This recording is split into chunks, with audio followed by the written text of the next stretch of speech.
আসসালামু আলাইকুম রহমতুল্লাহ। ওয়ালাইকুম আসসালাম রাহমাতুল্লাহি ওয়া বারাকাতুহু। আচ্ছা, কাল মাখরাজ দেওয়া ছিল জিম শিন ইয়া পর্যন্ত মাখরাজ দেওয়া ছিল। এই জিম, এই শিন, এই ইয়া। আজকে মাখরাজ শুরু হবে দদের মাখরাজ থেকে শুরু হবে, দদের মাখরাজ। ঠিক আছে? তো দদ কোথা থেকে উচ্চারণ হয়? জি কালকের একটা মাখরাজ, প্রত্যেকটা অক্ষর কোথা থেকে উচ্চারণ হয় এটা বোঝার একটা সহজ উপায় বলে দিয়েছিলাম। মনে আছে তো মোস্তফা ভাই? জি আবুল কাসেম ভাই, আপনিও শুনে রাখেন। ঠিক আছে? জি জি জি জি জি জি যখন আপনি কোনো অক্ষরের মাখরাজ, মাখরাজ মানে হলো উচ্চারণ স্থল, উচ্চারণের জায়গা। বুঝতে পারছেন? জি জিবেটা কোন জায়গায় যাবে সেটাই। জি। যে কোনো অক্ষরের মাখরাজ যখন আপনি জানতে চাইবেন, তার একটা শর্টকাট পদ্ধতি আছে, একটা শর্টকাট জি পদ্ধতি আছে। বুঝতে পারছেন? জি যে কোনো অক্ষরের অক্ষরের উচ্চারণ জায়গা যখন আপনি জানতে চাইবেন, শর্টকাট পদ্ধতিটা হলো এটাই, যে সেই অক্ষরটাকে, যে অক্ষরের মাখরাজটা আপনি জানতে চাচ্ছেন, সেই অক্ষরটাকে প্রথমে সাকিন দেবেন। কি দেবেন? সাকিন। হাকিম। জজম যেটাকে বলা হয়, অর্থাৎ সুকুন জি বা জি জি সাকিন, যাই হোক। জি জি অক্ষরটাকে সাকিন যজম বা দেবেন। সাকিন একই। হ্যাঁ, অক্ষরটাকে সাকিন দেবেন। দেওয়ার পরে ওই অক্ষরের আগে একটা হামজা আনবেন। কি করবেন? হামজা। ওই অক্ষরের আগে একটা হামজা আনবেন, অক্ষরের আগে। বুঝতে পারছেন? জি হামজা আনলেন, এবার ওই হামজার উপরে জাবাদ দিলেন। ঠিক আছে? জি বা জেদ দিলেন, বা পেশ দিলেন। জি দেওয়ার পরে ওই হামজাটা ওই অক্ষরের সঙ্গে মিলিয়ে পড়ে দেখবেন সঠিক উচ্চারণটা বার হচ্ছে। যেমন দেখেন, এই জিমের মাখরাজ আমি জানতে চাইছি। বুঝতে পারছেন? জি উদাহরণস্বরূপ, জি এই জিমের মাখরাজটা আমি জানতে চাইছি, জিমের উপরে সাকিন দিয়েছি, তাই না? জি জিমের পূর্বে একটা হামজা এনেছি, আলিফের উপরে জাবা জের পেশ যাও থাকলে হামজা হয়ে যায় তো নাকি? জি জি জি জি তাহলে এই সাকিনওয়ালা মানে জিমের উপরে সাকিন দিয়েছি আর তার আগে হামজা এনেছি, তাই না? জি তাহলে হামজার উপরে জাবারও দিয়েছি, পেশও দিয়েছি, বা জেরও দিয়েছি, যে কোনো তিন রকম জিনিস দিয়েছি। আমি তিন রকম জিনিসের দ্বারা পড়ে টেস্ট করে দেখবো। ঠিক আছে? জি তো জি জি হামজা জিম জাবার আজ কিরকম হচ্ছে? আজ। জি হামজা জিম আজ। পেশ, হামজা জিম পেশ উজ, উজ। উজ। হামজা জিমজের ই। ইজ। তাহলে তিন রকম টেস্ট করে দেখলাম, জি উচ্চারণটা একটা জায়গা থেকেই হচ্ছে। আওয়াজটা হয়তো জি অন্যরকম হচ্ছে, জি কিন্তু উচ্চারণটা এই আজ, একই ইজ, জায়গায় আসছে। উজ একই জায়গা থেকে উজ। হচ্ছে, তাই না? আজ। উজ। উজ হ্যাঁ। আর জি জি যখন জি আপনি এরকম ট্রাই করে পড়বেন, আওয়াজটা যেখানে গিয়ে থামবে, আজ যে এই জিম, যে আজ যে আওয়াজটা যেখানে গিয়ে থামছে, ওই জায়গাটা হলো জি ওই অক্ষরের উচ্চারণ স্থল, ওই অক্ষরের উচ্চারণের জায়গা হলো ওইটাই, যেখানে আপনার শব্দটা গিয়ে থামছে। জি জি জি জি জি মাশাআল্লাহ। বুঝে এসছে? আচ্ছা, জি এই পদ্ধতিটায় আপনি যে কোনো অক্ষরের মাখরাজ বার করে নিতে পারবেন। এই ট্রিকটা ব্যবহার করলে আপনি যে কোনো অক্ষরের মাখরাজ একা একা বার করে নিতে পারবেন। ঠিক আছে? আবুল কাসেম জি ভাই, বুঝে এসছে? জি জি জি জি একদম তাহলে যে একদম। যে অক্ষরের মাখরাজ আপনি বার করতে চাইবেন, প্রথমে সেই অক্ষরটাকে সাকিন করবেন। সেই অক্ষরের পূর্বে জি একটা হামজা আনবেন। হামজার উপরে জাবার দিয়ে পড়ে দেখবেন, জের দিয়ে পড়ে দেখবেন, এবং পেশ দিয়ে পড়ে দেখবেন। পড়ার পরে আওয়াজটা যেখানে গিয়ে থামবে, ওই অক্ষরের উচ্চারণের জায়গা হলো ওটাই, যেখানে আওয়াজটা জি থামবে। জি চলেন এবার পড়া শুরু করে দিই। এখন পড়া হবে দদের মাখরাজ, দদ। ঠিক আছে? জি দদের মাখরাজ কি বলছে দেখেন, জিহ্বার কিনারা এবং তার বরাবর উপরের মাড়ির দাঁতের গড়ার সাথে লাগিয়ে উচ্চারিত হয় দদ। জিহ্বার কিনারা, কিনারা বলতে এই ধরুন, আমাদের জিভটা একটু লম্বা টাইপের, তাই না? জিভটা তো গোল নয়, তাই না? জি জিভটা জি জি লম্বা। না। জি তাহলে ধরুন এই জিভ। ঠিক আছে? এই জিভ। ঠিক আছে, তাই না? এইটা জিভের আগা, এইটা জিভের আগা। ঠিক আছে? এটা কি? জিভের আগা। আগা। আর এইগুলো হচ্ছে জিভের কিনারা। এই যে দুই সাইড, কিনারা, এই একটা সাইড, এই একটা সাইড, এগুলো বলে কিনারা। কিনারা। জিভের সাইডটাকে বলা হয় কিনারা, বুঝতে পেরেছেন? জি। তো এখানে ওই জিভের কিনারার কথা বলছে। জিহ্বার আগা, এই সরি, জিহ্বার কিনারা, জিহ্বার কিনারা। ডট, ডট, ডট,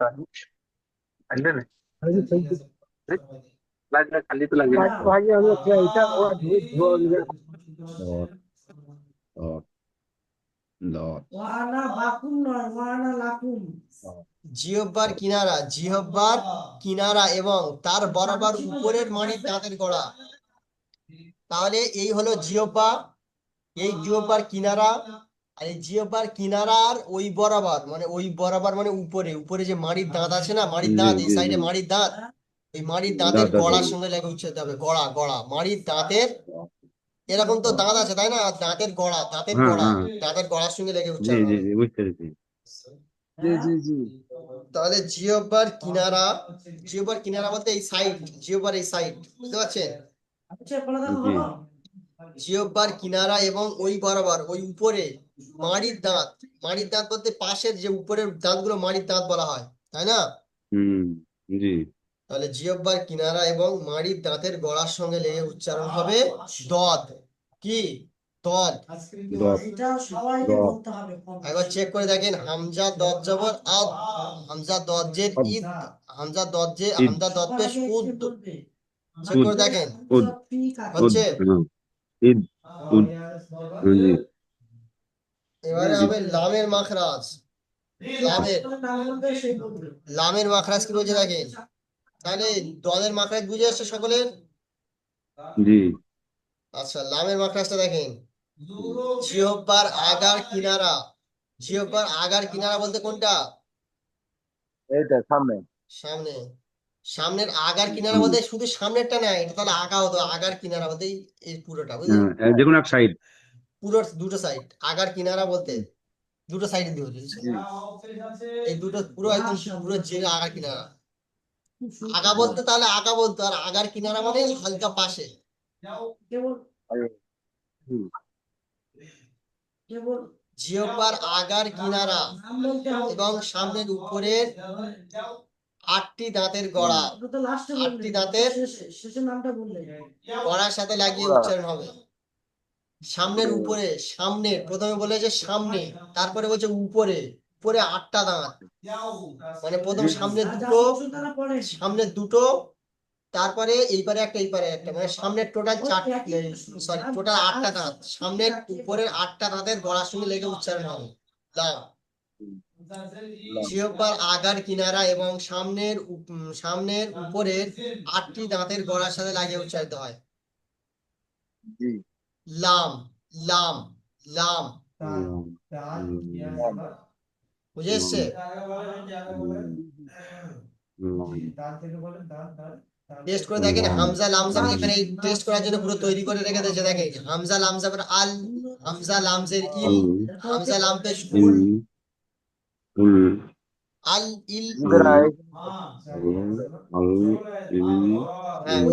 ওই পুরোটা নিচ্ছে, বুঝতে পারছেন? পুরো শুধু জিভের আগাটুকু নয়, পুরো মানে জিভের আগা সাইড, সাইড গুলোও নিচ্ছে, যেহেতু আটটা দাঁতের গোড়ায় লাগাতে হবে, তো আটটা দাঁত, তা আটটা দাঁতের গোড়ায় লাগাতে গেলে শুধু আল, আগাটা হবে, জিভের আগাটা আল, হবে, আগাটা হবে না, আল, জিভের উল। ডগাটা হবে না। সেই জন্য জিভের এই বলেছে যে জিভের আগার কিনারা বলেছে, মানে সামনের দিকে ধার, সামনের দিকে ধারের গুলো, বুঝতে পারছেন? তাহলে লামের মাখরাজ কি বলছেন? জিভের আগার কিনারা এবং সামনের উপরে আটটি দাঁতের গড়ার সাথে লাগিয়ে উচ্চারিত হয় লাম। লাম, লাম, তাহলে লাম। লামের মাখরাজ বুঝে এসছে। জি। এবার দেখেন নুন, নুনের মাখরাজ। নুন, নুন, জিহ্বার আগা, নুন। জিহ্বার আগা বাহ। এবং সামনের, সরি, জিহ্বার আগা এবং উপরের সামনের একটি ধারালো দাঁত থেকে নিয়ে অন্য ধারালো দাঁতের গড়া পর্যন্ত। ধারালো দাঁত বলতে কোনটা বলেন তো?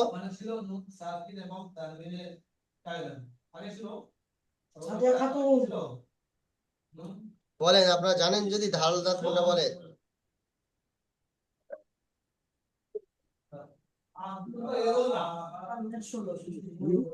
আমাদের এই দাঁতখানা হ্যাঁ, ওই দাঁতগুলো দিয়ে বেশিরভাগ আমরা কোনো জিনিস কাটি না। জি গোস্ত বলেন আর যাই বলেন, আমরা কি পাশের দাঁত দিয়ে কাটি, এরকম ধরে এরকম কাটি, না সামনের দাঁত দিয়ে কাটি?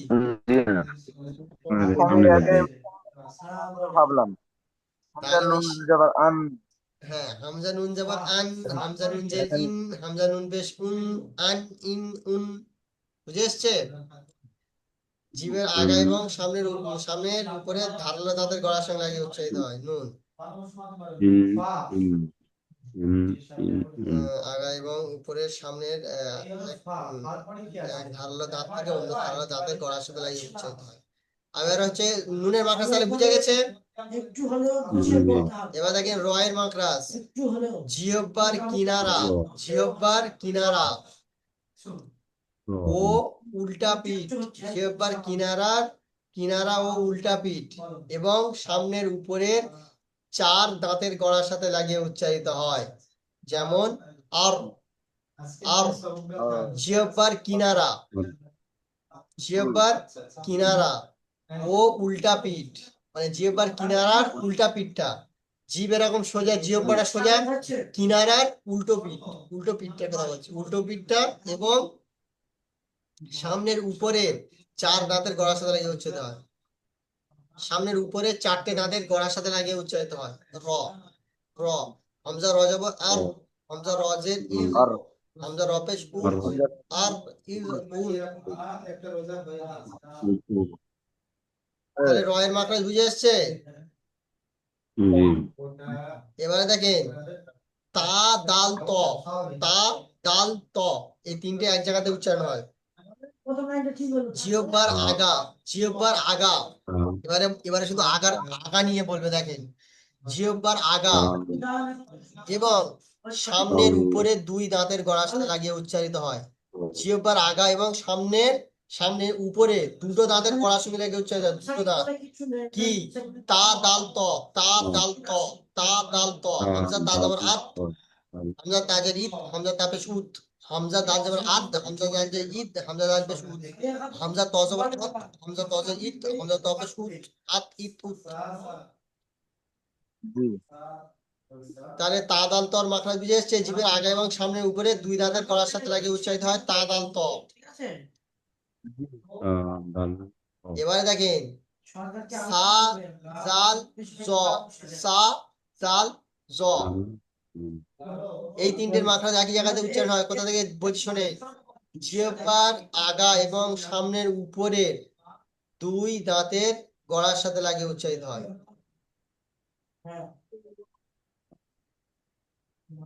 সরি,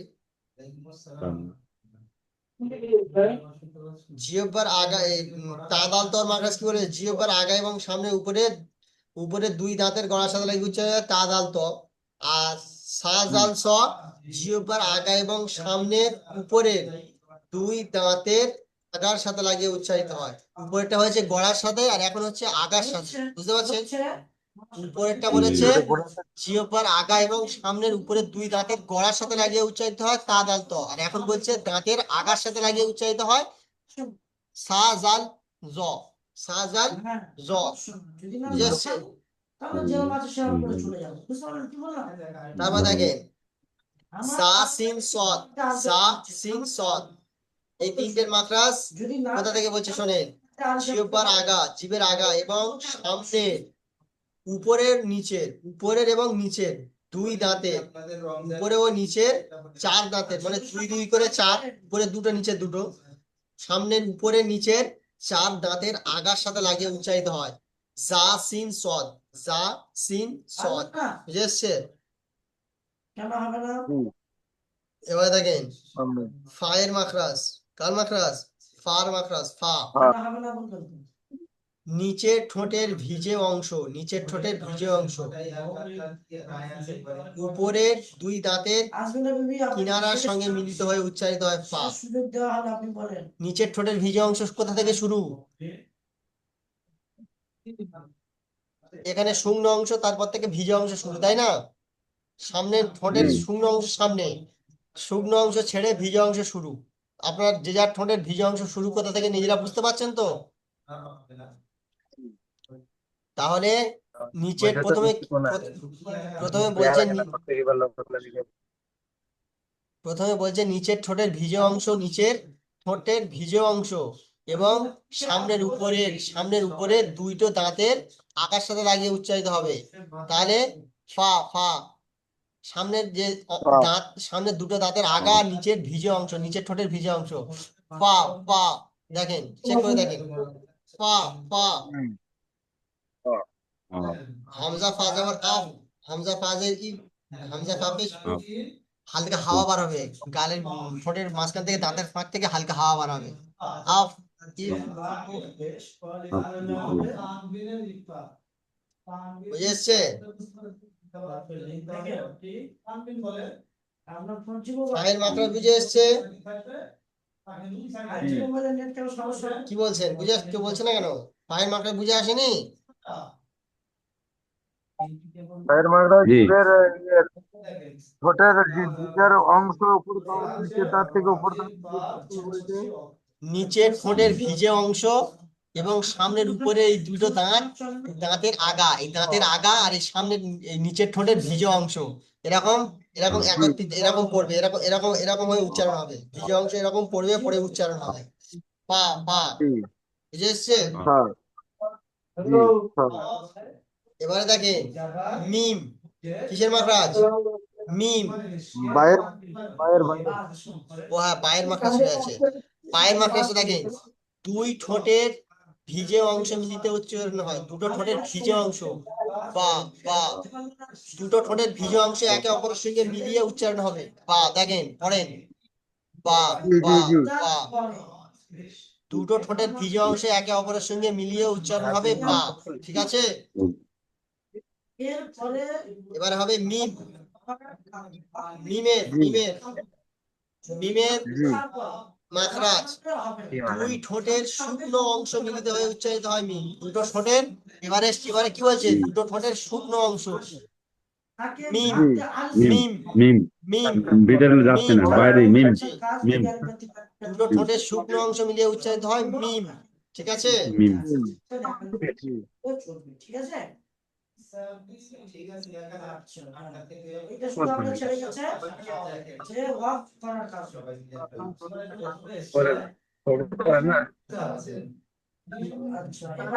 ওয়াও গায়ের মাদ্দা, ওয়াও গায়ের মাদ্দা, দুই ঠোঁট গোল করে উচ্চারিত হয়, যেমন আও। ও ওয়াও মাদ্দা নয় কিন্তু, এটা ওয়াও গায়ের মাদ্দা, মানে ধরুন ওয়াও ওয়াও লিন, ওয়াও লিন, বুঝতে পারছেন? বা কোন অক্ষরের নিচে সাকিন থাকলে সে ওয়াও সঙ্গে পড়ছে, তাহলে সেটা কেমন পড়বে? ওয়াও।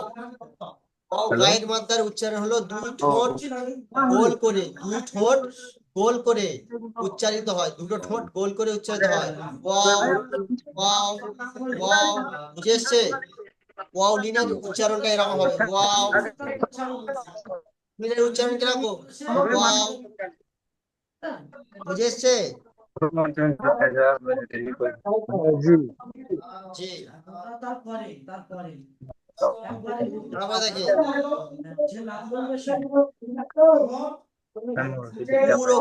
পুরোক্ষর কোনগুলি? পুরোক্ষর বলেছিলাম সাতটা, তাই না? পুরোক্ষর কটা? সাতটা বলেছিলাম, সাতটা। আমাদের ছাত্ররা বুঝতে পারছে, সাতটা পুরোক্ষর বলেছিলাম। তো এখানে সেই পুরোক্ষর চলে এসেছে। অ স দ, জি অইন ত ছ পক জ। দত কফ এই সমষ্টিটা কি হলো? এই সমষ্টিটা কি? উৎস জগতিন কিস, উৎস জগতিন কিস।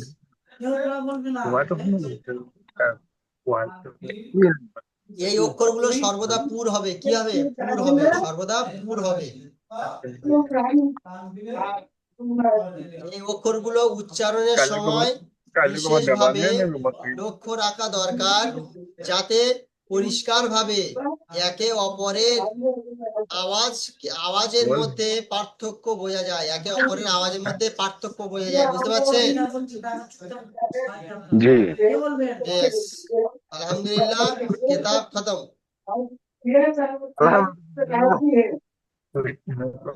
করছিলেন তো এই পড়াটা দেওয়া থাকবে ইনশাআল্লাহ রবিবারে পড়াটা নিয়ে, আর আপনাদের রবিবার থেকে নিয়ে পিছনে রিভাইজ চালু করে দেবো ইনশাআল্লাহ। 1 সপ্তাহ রিভাইজ দেওয়ার পরে আপনাদের ইনশাআল্লাহ কোরআন শরীফ ধরা হবে। ঠিক আছে? জি এটা তাহলে ঠিক আছে, একটু ভালো জি করে এই ইনশাল্লাহ। মাখরাজ গুলো এই দুদিন আমরা তো এখন rest করছি, তাই দুদিন আমরা মানে আজকে পড়াটা ভালো করে পড়ে নেবো। আজকে পড়াটা ভালো করে পড়ে নেবেন, ঠিক আছে?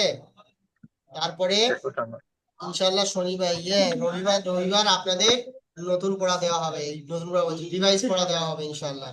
ঠিক আছে? আর মাখরাজের বিষয়টা বলে দিই, মাখরাজ এতগুলো মাখরাজের সিস্টেম গুলো না, যা পড়ালাম এক্ষুনি, যেগুলো পড়ালাম এগুলো মাথায় ধরে রাখতে পারবেন না, হট করে ধরে রাখা খুব ক্রিটিক্যাল, বুঝতে পারছেন মোস্তফা ভাই? মাখরাজ জি মাথায় ধরে রাখতে পারবেন না। কালকে যে পড়া দিয়েছিলাম আপনাদের হয়েছে? বলেন হয়েছে? জি ইনশাল্লাহ, জি জি, ইনশাল্লাহ হয়েছে, কিছুটা হয়েছে। এটা কালকে সহজ সহজ ছিল, জি কিন্তু হুজুর আজকে আমার হয়নি। কালকে খুব জি সহজ ছিল, আমার হয়েছে। কিন্তু হ্যাঁ আজকে আজকে আজকে যেগুলো দিয়েছি না, এগুলো আপনি 2-3 দিন টাইম নিলেও পারবেন না। কারণ মাখরাজ গুলো এমন তো হট করে বুঝে আসে না, মানে ওই জন্য সিস্টেমটা বলে দেওয়া হয়েছে। কি বলে দেওয়া হয়েছে? ওই যে কায়দাটা বলে দেওয়া হয়েছে না, ওই প্রথমে ওই অক্ষরটাকে সাগিন জি করতে হবে, তারপরে ওইটা যখন আপনি চেক করবেন দেখবেন আপনার মাখরাজটা অটোমেটিক মনে আসছে। মাখরাজটা আপনি এখানে পড়ে নিলেন, ভালোভাবে পড়ে নিলেন, কিন্তু মুখস্থ আপনার হলো না, তাই না? মুখস্থ হলো না, কিন্তু এখানে আপনি পড়ে নিয়েছেন। কিন্তু যখন দেখছেন যে ওই মাখরাজের মাখরাজটা আপনার মনে আসছে না, ওই মাখরাজটা কোথা থেকে উচ্চারণ হয় মনে আসছে না, কিন্তু যখন আপনি এরকম ভাবে পড়বেন তখন দেখবেন আপনার মাথায় হয়তো চলে আসছে। যখন চেক করে ট্রাই করতে যাবেন এরকম পড়ে, তখন দেখবেন মনে আসছে যে তাহলে এটা মনে হচ্ছে এখান থেকে উচ্চারণ হবে, এরকম একটা মাখরাজ পড়েছিলাম, এটা মনে হচ্ছে ওটাই। জি বুঝে এসছে? জি জি সেই জন্য মাখরাজ পড়ে করবেন, আর ওই সিস্টেমটা জেনে রেখেছেন, ওইটাই আপনাদের কাজে লেগে যাবে ইনশাআল্লাহ। ইনশাল্লাহ।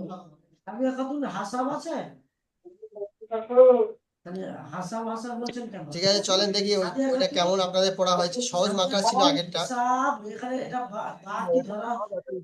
বলেন পারবো। হামজাহার মাখরাজ কোথা থেকে উচ্চারণ হয়? হ্যাঁ, গলার এই নিচেতে নিচে থেকে, নিচে থেকে, নিচেরটা, গলার নিচেরটা থেকে। নিচেরটা। আচ্ছা বলেন তো, কফ, কফ কোথা থেকে উচ্চারণ হয়? কফ, কফ, কফ, কফ আপনার জিভের শেষে, জিভের শেষে, মানে জিভের গোড়া। মাশাআল্লাহ। জি গোড়া থেকে। ইয়া কোথা থেকে উচ্চারণ হয়? ইয়া,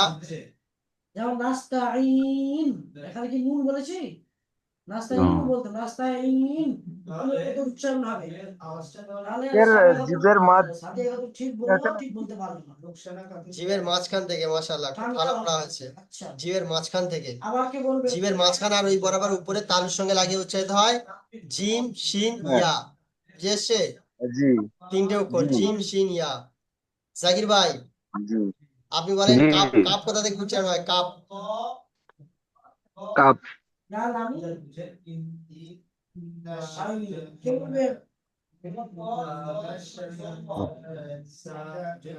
মনে পড়ছে? মনে পড়ছে না হুজুর। জিভের গোড়া থেকে, জিভের জিভের গোড়া থেকে একটু আগে বেড়ে উচ্চারণ হয় কাপ। জি জিভের গোড়া থেকে একটু আগে বাড়িয়ে উপরে, উপরে তালুর সঙ্গে লাগিয়ে উচ্চারিত হয় কাপ। ঠিক আছে, চেষ্টা জি করেন এখান থেকে এখন জি সেই রবিবার পর্যন্ত টাইম আছে কদিন, আপনারা এইটা দেখবেন এবং পিছনের পড়াটা দেখবেন। ঠিক আছে? জি জি ঠিক আছে, তাহলে ইনশাআল্লাহ রবিবার দেখা হবে। কি বলেন জাকির ভাই? জি জি জি জি টাইম একদম নষ্ট না করে পড়েন।